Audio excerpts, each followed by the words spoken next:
Brian here at 5 Star Engines, and it's our favorite time of year, kids. It's snow blower time. And what we've got here is, look at this. This is a Sears Canada, even made in Canada.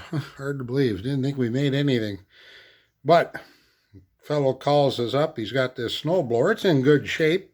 Says he has a no dry problem. So no problem. We get her and we take off the belly pan, and you're going to see there's a plate that goes over here. A lot of you are well aware with that. First of all, we previously checked the belts at the front. They're all good. They're in good shape, and I think it's been serviced before. But you will see a gear up in there, and it has a friend that drives this axle. It's a gear. It's made out of plastic, and yeah, this is what a good one's supposed to look like. All kinds of nice teeth.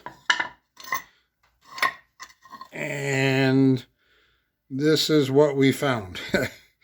It looks like a dog chewed on it. We're missing about a dozen teeth. So, okay. Pretty simple. That's staring right at me when I opened her up. And we need a new sprocket.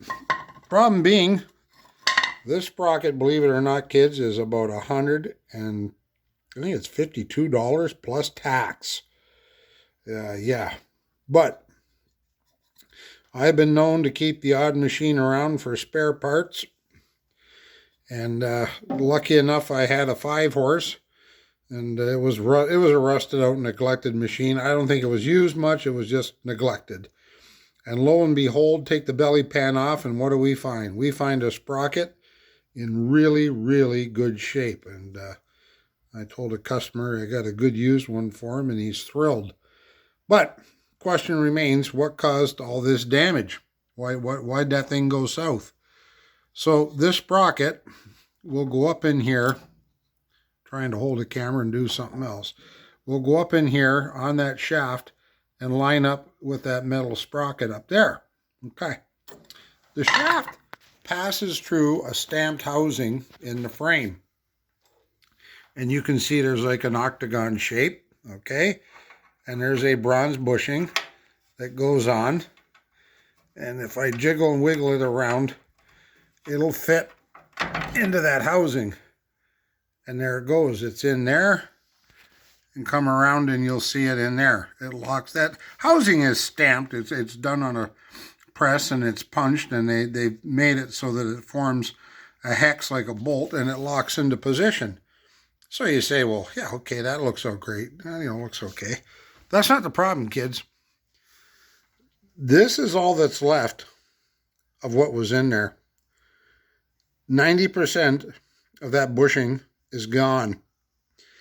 So without this locking into that housing on that hex, and there's your hex on this side, that allowed our poor friend, the gear, to bounce up and down.